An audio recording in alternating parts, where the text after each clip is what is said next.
નમસ્કાર, ઉજાસ ટીવીમાં હું પંકજ આપનું સ્વાગત કરું છું. આજના તારીખ 5 એપ્રિલ અને રવિવારના મુખ્ય સમાચારોમાં જોઈએ તો અમેરિકામાં ભારતીય વિરુદ્ધનો માહોલ સતત વધી રહ્યો છે. અમેરિકાની ચૂંટણીમાં એક ભારતીય ઉમેદવારે ચૂંટણીમાં હિન્દી ભાષામાં પ્રચાર કરવાનું શરૂ કરતા અમેરિકામાં તેનો વિરોધ થઈ રહ્યો છે.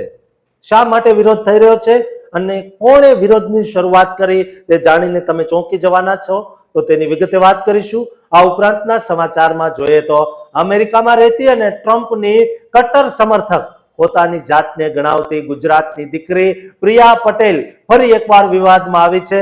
આ વખતે તેમણે ભારતને થર્ડ વર્લ્ડ કન્ટ્રી કહેવાની સાથે સાથે મુસ્લિમ સંસ્કૃતિ વિરુદ્ધ જે શબ્દો કયા છે તેને લઈને પ્રિયાની ભારે ટીકા થઈ રહી છે. આ સિવાયના સમાચારમાં જોઈએ તો અમેરિકામાં હવે રસ્તાઓ પર કામ કરનારની બોલબાલા સર્જાય છે. લાયસન્સ ધરાવનારા લોકોની મોટા પાયે અછત સર્જાય છે, જેથી હાલ અમેરિકામાં રહેતા લોકોને લખપતિ બનવાનો પૂરેપૂરો ચાન્સ છે. કેવી રીતે આ ચાન્સ મળશે તેની વિગતે વાત કરીશું. તો ચાલો તમામ સમાચાર જોઈએ વિસ્તારથી. અમેરિકામાં પોતાની ઓળખ બનાવનાર એક યુવાન જ્યારે પોતાની માતૃભાષામાં પ્રેમથી વાત કરે ત્યારે તેને ગુનેગાર ઠેરવવામાં આવે છે. શું અમેરિકામાં હવે હિન્દી બોલવું એ કોઈ પાપ છે? ન્યૂ જર્સીના રસ્તાઓ પર અત્યારે એક એવી રાજકીય જંગ છેડાય છે જેણે ભારતીય સંસ્કારો અને અમેરિકન વિચારધારા વચ્ચે એક ભયાનક દિવાલ ઊભી કરી દીધી છે. આ વિવાદ પાછળનું રહસ્ય અને તે યુવાનનો સંઘર્ષ જાણીને તમારું હૃદય ધ્રુજી ઉઠશે. અમેરિકાના ન્યૂ જર્સીમાં અત્યારે રાજકારણના નામે એક એવો ખેલ ખેલાઈ રહ્યો છે જેણે ત્યાં વસતા હજારો ભારતીયોના આત્મસન્માનને ઊંડી ઠેસ પહોંચાડી છે. 28 વર્ષનો એક અત્યંત આશાસ્પદ ભારતીય મૂળનો યુવાન જેનું નામ જય વેંગાકર, તે ન્યૂ જર્સીના 12મા કોંગ્રેશનલ ડિસ્ટ્રિક્ટથી ચૂંટણી લડી રહ્યો છે. આ યુવાને વિચાર્યું હતું કે તે પોતાના દેશી સમાજના લોકો અને વડીલો સાથે તેમની પોતાની ભાષામાં વાત કરીને તેમનો વિશ્વાસ જીતશે અને તેમની સમસ્યાઓને વાચા આપશે. અને એટલે જ તેણે પોતાની પ્રચાર ઝુંબેશમાં હિન્દીમાં એક વિડીયો જાહેર કર્યો જેમાં તે માતૃભાષામાં લોકો સાથે વાત કરતો દેખાય છે. પણ તેને ખબર નહોતી કે આ નાનકડું અને ભાવનાત્મક પગલું તેને એક બહુ મોટા વૈશ્વિક વિવાદમાં ફસાવી દેશે. અમેરિકામાં અત્યારે ભારતીયો વિરુદ્ધ એક નકારાત્મક માહોલ અવારનવાર જોવા મળી રહ્યો છે અને આ ઘટનાએ ફરી એકવાર સાબિત કર્યું છે કે ત્યાં હજુ પણ ભેદભાવની જ્વાળાઓ શમી નથી. ભારતીય મૂળની જ અમેરિકન કોમેન્ટેટર મહેક કુકે જ્યારે આ વિડીયો જોયો ત્યારે તેણે જયની બહુ આકરી ટીકા કરી અને તેને સોશિયલ મીડિયા પર શેર કરીને સનસનાટી મચાવી દીધી. મહેક કુકે સવાલ ઉઠાવ્યો કે શું અમેરિકામાં રહીને આવી રીતે વિદેશી ભાષામાં પ્રચાર કરવો યોગ્ય છે? તેના પછી તો જાણે વિરોધીઓએ જય પર આક્ષેપોનો મારો ચલાવ્યો અને તેના પર આરોપ લગાવ્યો છે કે તેઓ અમેરિકન સંસ્કૃતિ અને ત્યાંની પરંપરાઓને બદલે વિદેશી ભાષાને ખોટું પ્રોત્સાહન આપી રહ્યા છે. વિરોધીઓનું કહેવું છે કે જો કોઈ વ્યક્તિ અમેરિકાના કાયદા ઘડનાર સદનમાં જવા માંગતી હોય તો તેણે માત્ર અમેરિકન સંસ્કૃતિનો જ આદર કરવો જોઈએ અને આવી રીતે હિન્દીમાં પ્રચાર કરવો એ અમેરિકાના પાયાના મૂલ્યોની વિરુદ્ધમાં છે. આ વિવાદ અત્યારે એટલી હદે વણસી ગયો છે કે સામાન્ય લોકોમાં પણ બે ભાગ પડી ગયા છે અને રાજકીય માહોલ ગરમાયો છે. બીજી તરફ જય વેંગાકર પોતાની વાત પર મક્કમ છે અને તેમનું કહેવું છે કે તેઓ માત્ર પોતાના સમાજના લોકો સાથે તેમની જ ભાષામાં સંવાદ સાધી રહ્યા હતા જેથી તેમની લાગણીઓને વધુ નજીકથી સમજી શકાય. જયનું માનવું છે કે વિવિધતા એ જ અમેરિકાની સાચી તાકાત છે અને પોતાની ભાષામાં વાત કરવી એ ગુનો હોઈ શકે નહીં. પરંતુ જે રીતે આ મામલે વિવાદ વકર્યો છે તે જોતા એવું લાગે છે કે વિદેશી ધરતી પર ભારતીય હોવું અને ભારતીય ભાષા બોલવી એ એક બહુ મોટો પડકાર બની રહ્યો છે. મહેક કુક જે પોતે પણ ભારતીય મૂળની છે તેમની આવી ટીકાએ દેશી સમાજમાં એક અલગ પ્રકારની ચર્ચા અને આક્રોશ જગાડ્યો છે. લોકો અત્યારે પૂછી રહ્યા છે જ્યારે અન્ય ભાષાઓમાં પ્રચાર થતો હોય ત્યારે કોઈને વાંધો નથી આવતો, પણ જ્યારે હિન્દીની વાત આવે ત્યારે કેમ આટલી બૂમો પાડવામાં આવે છે? ન્યૂ જર્સીમાં વસતા ગુજરાતીઓ અને અન્ય ભારતીયો અત્યારે આ સમગ્ર ઘટનાને બહુ બારીકાઈથી અને ચિંતા સાથે જોઈ રહ્યા છે, કારણ કે આ માત્ર એક ઉમેદવારનો પ્રશ્ન નથી, પણ તે દરેક ભારતીયના અસ્તિત્વ અને તેની ભાષાના સન્માનની ગંભીર વાત છે. જય વેંગાકર અત્યારે આ રાજકીય વંટોળમાં બરાબરના ઘેરાયેલા છે અને વિરોધીઓ તેમને અમેરિકન સંસ્કૃતિના વિરોધી તરીકે ચિતરવાનો પૂરો પ્રયત્ન કરી રહ્યા છે. આ વિવાદે અમેરિકામાં આવનારી ચૂંટણીના સમીકરણો પણ સાવ બદલી નાખ્યા છે અને હવે લોકોમાં એ સસ્પેન્સ છે કે શું ભાષાના નામે થતો આ આંધળો વિરોધ જયની રાજકીય કારકિર્દીને કાયમી નુકસાન પહોંચાડે છે કે પછી દેશી સમાજ એક થઈને તેમની પડખે ઊભો રહે છે. અત્યારે તો ન્યૂ જર્સીમાં હિન્દીમાં પ્રચાર કરવો એ જાણે કોઈ દેશદ્રોહનો ગુનો હોય તેવી રીતે પ્રતિક્રિયાઓ આવી રહી છે, જે ખરેખર લોકશાહી માટે દુઃખદ છે. જય વેંગાકરે આ વિડીયો દ્વારા એ સાબિત કરવાનો પવિત્ર પ્રયત્ન કર્યો છે કે તેઓ પોતાની માતૃભૂમિ અને પોતાના લોકોના મૂળિયા સાથે આજે પણ ગૌરવથી જોડાયેલા છે, પણ વિરોધીઓએ તેને એક અલગ અને ખતરનાક રંગ આપી દીધો છે. અમેરિકામાં વસતા ભારતીય સમુદાયના લોકો જેઓ ત્યાંના અર્થતંત્ર અને વિકાસમાં પોતાનો લોહી પરસેવો પાડી રહ્યા છે, તેમના માટે આ અત્યંત આઘાતજનક સમાચાર છે, કારણ કે જો એક ઉમેદવાર પોતાની ભાષામાં વાત પણ ન કરી શકે તો સામાન્ય ઇમિગ્રન્ટની શું હાલત થશે તે વિચારવા જેવું છે અને તે ડરામણું છે. આ વિવાદમાં જે રીતે મહેક કુકે વિરોધની આગ લગાવી છે તેનાથી એ પણ સાબિત થાય છે કે આંતરિક મનદુખ પણ ક્યારેક બહુ મોટી મુસીબત નોતરી શકે છે. અત્યારે સોશિયલ મીડિયા પર જયના સમર્થનમાં પણ અનેક લોકો આવ્યા છે, જેઓ કહી રહ્યા છે કે ભાષા એ માત્ર સંવાદ સાધવાનું એક માધ્યમ છે, તેને કોઈ સંસ્કૃતિના અપમાન સાથે જોડવી એ સંકુચિત માનસિકતાનું લક્ષણ છે. પરંતુ અમેરિકાના કટ્ટરપંથીઓ આ મુદ્દાને છોડવા તૈયાર નથી. ન્યૂ જર્સીના 12મા કોંગ્રેશનલ ડિસ્ટ્રિક્ટની આ ચૂંટણી હવે માત્ર મતો મેળવવાની સામાન્ય લડાઈ નથી રહી, પણ તે દરેક ભારતીય ભાષા અને આપણી ઓળખના અસ્તિત્વની લડાઈ બની ગઈ છે.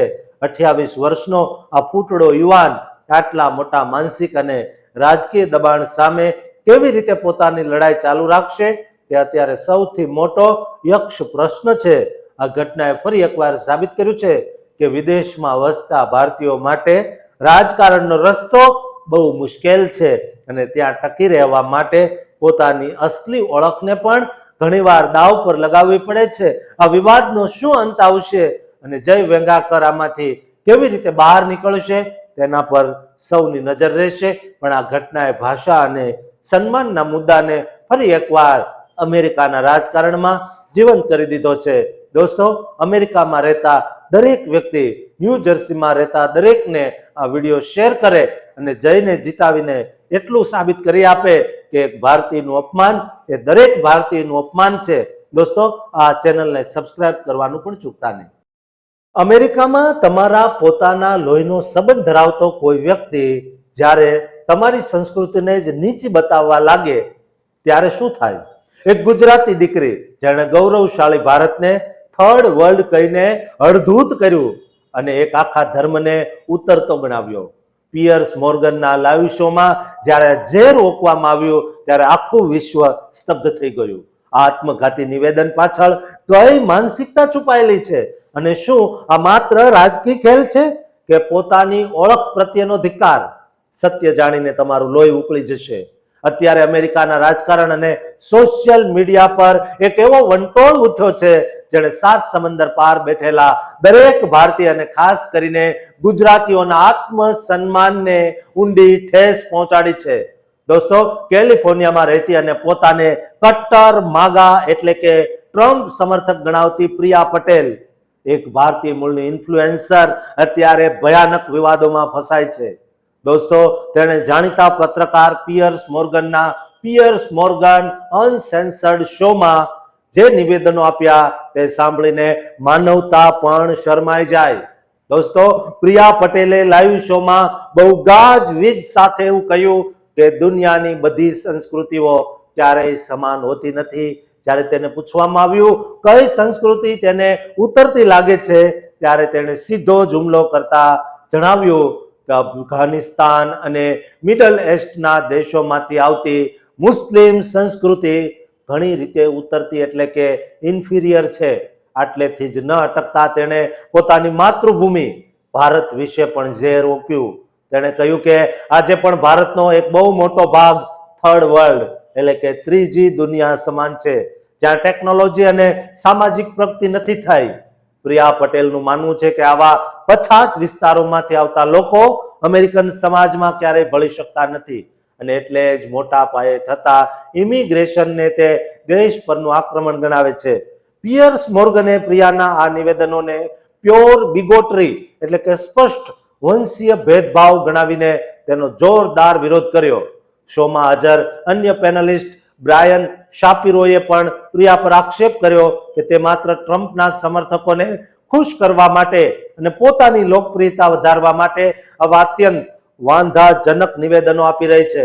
સૌથી વધુ ચોંકાવનારી વાત તો એ છે કે પ્રિયા પટેલના પિતા પોતે એક ઇમિગ્રન્ટ છે, જેઓ ઈદી અમીનના સમયમાં યુગાન્ડા છોડીને યુકેમાં સ્થાયી થયેલા અને ત્યાંથી અમેરિકા આવ્યા હતા. પોતાના પિતાના આ ઇતિહાસ છતાં પ્રિયા જે રીતે ઇમિગ્રન્ટ્સ અને ભારત વિરુદ્ધ બોલી રહી છે તેને લોકો સેલ્ફ હેટ એટલે કે પોતાની જ ઓળખ પ્રત્યેનો ધિક્કાર ગણાવી રહ્યા છે. સોશિયલ મીડિયા પર પ્રિયા પટેલ વિરુદ્ધ ભારે આક્રોશ જોવા મળી રહ્યો છે અને લોકો તેને પાખંડી કહી રહ્યા છે. અગાઉ માર્ચ 2026માં પણ તેના કેટલાક વિડીયો વાયરલ થયેલા, જેમાં તેણે સામૂહિક દેશ નિકાલની હિમાયત કરેલી અને કહ્યું હતું કે અમેરિકાએ ત્રીજી દુનિયાની સંસ્કૃતિઓને અહીં ન લાવવી જોઈએ. પ્રિયા પટેલ જે રીતે ભારતીય હોવા છતાં ગુજરાતી હોવા છતાં ભારતને નીચું બતાવી રહી છે, તેનાથી અમેરિકામાં વસતા લાખો ગૌરવશાળી ગુજરાતીઓની પ્રતિષ્ઠાને પણ નુકસાન પહોંચાડી રહી છે. લોકો પૂછી રહ્યા છે કે જે સંસ્કૃતિએ તેને ઓળખ આપી તેના વિશે જ આવું બોલતા તેને શરમ કેમ નથી આવતી. અત્યારે એક્સ, ઇન્સ્ટાગ્રામ, ફેસબુક પર પ્રિયા પટેલનો બહુ મોટો બહિષ્કાર થઈ રહ્યો છે અને લોકો તેને પોતાની ભૂલો સમજાવવા મથી રહ્યા છે. આખો વિવાદ સાબિત કરે છે કે સત્તા અને લોકપ્રિયતા મેળવવા માટે જ્યારે કોઈ વ્યક્તિ પોતાના મૂળિયા ભૂલી જાય છે ત્યારે તે સમાજ માટે કેટલો મોટો ખતરો બની શકે છે. પ્રિયા પટેલના આ નિવેદનોએ માત્ર ભારત કે મુસ્લિમ સમાજ જ નહીં પણ સમગ્ર માનવતાને દોસ્તો ઠેસ પહોંચાડી છે અને તેની અસરો લાંબા સમય સુધી અમેરિકાના ભારતીય ડાયસ્પોરા પર જોવા મળશે. દોસ્તો, આ વિડીયો એટલો શેર કરો દરેક ગુજરાતી ભારતીય સુધી કે પ્રિયા પટેલ સુધી આ વિડીયો પહોંચે, તેને પોતાનું ભૂલ સમજાય અને ભાન થાય અને માફી માંગે. દોસ્તો, આ ચેનલને સબસ્ક્રાઇબ કરવાનું પણ ચૂકતા નહીં. અમેરિકાના રસ્તાઓ પર દોડતા કિંગ સમાન ટ્રક ડ્રાઈવરોનું ભવિષ્ય અચાનક અંધકારમાં ધકેલાઈ જવાની જે સંભાવના વ્યક્ત થતી હતી તેનાથી વિરુદ્ધ સમાચાર આવ્યા છે. એક તરફ લાખો રૂપિયાની કમાણીનો લોભ છે અને બીજી તરફ કાયદાનો ભયાનક ગાળ્યો. કેલિફોર્નિયામાં એક સાથે 13,000 લાયસન્સ રદ થતા જે સનસનાટી મચી છે તેણે હજારો ભારતીય પરિવારોના શ્વાસ થંભાવી દીધા છે. શું આ માત્ર એક નિયમ છે કે પછી ડંકીથી ગયેલા યુવાનોનો અંત? આ રોમાંચક સત્ય જાણીને તમે ચોક્કસ સ્તબ્ધ થઈ જશો. અમેરિકાના રસ્તાઓ પર અત્યારે અજીબ માહોલ જોવા મળી રહ્યો છે, જ્યાં ટ્રક ડ્રાઈવરો માટે જાણે એક બાજુ સોનાની લંકા છે અને બીજી બાજુ મોતનો કૂવો છે.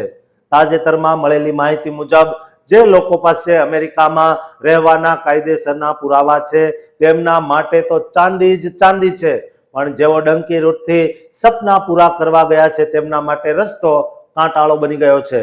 કેલિફોર્નિયામાં અચાનક જ 13,000થી વધુ કોમર્શિયલ ડ્રાઇવિંગ લાયસન્સ એટલે કે CDL રદ કરી દેવામાં આવ્યા છે અને ચોંકાવનારી વાત એ છે કે આમાંથી 90% લોકો આપણા ભારતીયો છે, જેના કારણે અમેરિકામાં ટ્રક ડ્રાઈવરોની બહુ મોટી અછત સર્જાય છે. એક ટ્રાન્સપોર્ટ બિઝનેસમેન જેની પાસે 11 ટ્રક છે તેણે જણાવ્યું કે લાયસન્સ રદ થવાના કારણે તેના 7 ટ્રક અત્યારે રસ્તા પર ઊભા છે. અને તેને પોતે 4 વર્ષ પછી સ્ટીરિંગ પકડવું પડ્યું છે. ડ્રાઈવરોની આ અછતને કારણે કમાણીમાં તોતિંગ વધારો થયો છે. અગાઉ જે એક ટ્રીપના $2100 મળતા તેના બદલે હવે ડ્રાઈવરો $2700 માંગી રહ્યા છે અને લોડના ભાવ પણ 8000 થી વધીને $9700 સુધી પહોંચી ગયા છે. આ પરિસ્થિતિમાં જો લોકો પાસે ગ્રીન કાર્ડ છે કે સિટીઝનશીપ છે, તેઓ કોરોના કાળની જેમ લાખો રૂપિયા છાપી રહ્યા છે અને તેમની મહિનાની કમાણીમાં 10 લાખ રૂપિયા જેટલો વધારો થયો છે. આ વધારાનું રહસ્ય એ છે કે આપણા દેશી લોકો બચત કરવામાં બહુ માહિર છે, હોશિયાર છે. તેઓ અમેરિકન ગોરાઓની જેમ બહાર હોટલમાં જમીને ખર્ચ નથી કરતા, પણ 5-6 મિત્રો સાથે રહીને ભાડું બચાવે છે અને ઘરેથી જ રોટલા બનાવીને લઈ જાય છે, જેથી બધો જ પૈસો બચે. તેઓ 18 કલાક ટ્રક ચલાવીને મહેનત કરે છે, જ્યારે ગોરાઓ 11 કલાક પછી ગાડી ઊભી રાખી દે છે. પણ બીજી બાજુ આપણા ગુજરાતીઓ, હરિયાણાના અને ભારતીય યુવાનો, જેઓનો કિસ્સો ડરાવી રહ્યો છે, તે યુવાન ડંકીથી અમેરિકા ગયેલો અને અસાઇલમ પર હતો, પણ ફ્લોરિડામાં પોલીસ ચેકિંગમાં તેનું લાયસન્સ અનવેલિડ ગણવામાં આવ્યું. તેને જેલમાં ધકેલી દેવાયો. માલિકે $3500 બોન્ડ ભરીને તેને છોડાવવાનો પ્રયત્ન કર્યો, પણ આઈસે તેની જૂની તારીખ તોડવાના કારણે કસ્ટડીમાં લઈ લીધો. હવે તેની ઇન્ડિયા ડિપોર્ટેશનની ફ્લાઇટ પણ ખુલી ગઈ છે. અમેરિકામાં ટ્રેન્ડ એવો છે કે જેણે એકવાર ટ્રક ચલાવી લીધો તે બીજું કામ કરી શકતો નથી, કારણ કે સ્ટોર પર આખો દિવસ ઊભા રહીને જે આખા મહિનામાં કમાણી થાય તેટલા પૈસા ટ્રક ડ્રાઈવર માત્ર 1 અઠવાડિયામાં કમાઈ લે. પણ અત્યારે ડર એવો છે કે લાયસન્સ હોવા છતાં પણ ઘણા યુવાનો ટ્રક ચલાવતા ડરી રહ્યા છે, કારણ કે ટ્રમ્પ સરકારના આદેશ પર ટ્રાન્સપોર્ટ સેક્રેટરી સીન ડેફી હવે પૂરા અમેરિકામાં ગેરકાયદે જે લોકો વિરુદ્ધ મોટું અભિયાન ચલાવી રહ્યા છે. જે સ્ટેટની સરકારો સાથ નહીં આપે તેમનું સેન્ટ્રલ ફંડ રોકી દેવામાં આવશે તેવી ચીમકી પણ આપવામાં આવી રહી છે. નવા કાયદા મુજબ હવે માત્ર H1, H4 citizen, green card અથવા F1 વિઝા વાળા જ ટ્રક ચલાવી શકશે. ડંકીથી ગયેલા લોકોના લાયસન્સ હવે રિન્યુ પણ નહીં થાય અને તેઓએ હવે બીજું કામ શોધવું પડશે. જોકે એક રાહતના સમાચાર એ છે કે હવે આઈસ કે ઇમિગ્રેશન કોર્ટમાં પેશી પર જતા લોકોની હેબિયસ કોર્પસના કાયદા મુજબ ધરપકડ કરવામાં આવશે નહીં. ટ્રમ્પ સરકારને માનવાધિકારના કાયદાને કારણે આ બાબતે બેકફૂટ પર આવવું પડ્યું છે, જે ડંકીથી ગયેલા લોકો માટે થોડીક આશા જગાવે છે અને હવે તેઓ પોતાની તારીખ પર કોર્ટમાં જઈ શકશે. છતાં પણ અમેરિકામાં અત્યારે ટ્રક ડ્રાઇવિંગનું ક્ષેત્ર એક એવા વળાંક પર છે જ્યાં કાયદેસરના લોકો માટે સુવર્ણકાળ છે અને ગેરકાયદેસર લોકો માટે કાળી રાત સમાન છે. આ કમાણી ક્યાં સુધી ચાલશે તે તો સમય જ બતાવશે, પણ હાલમાં તો અમેરિકામાં કાયદેસર રહેતા લોકો માટે નસીબ ખુલી ગયા હોય તેવું દ્રશ્ય દેખાઈ રહ્યું છે. દોસ્તો, તમારું શું માનવું છે આ અંગે તે કોમેન્ટ જરૂર કરજો અને જે લોકો કાયદેસર રીતે વસવાટ કરે છે તેમના સુધી આ વિડીયો શેર કરજો અને આ સમાચારને ચેનલને સબસ્ક્રાઇબ કરવાનું ચૂકતા નહીં.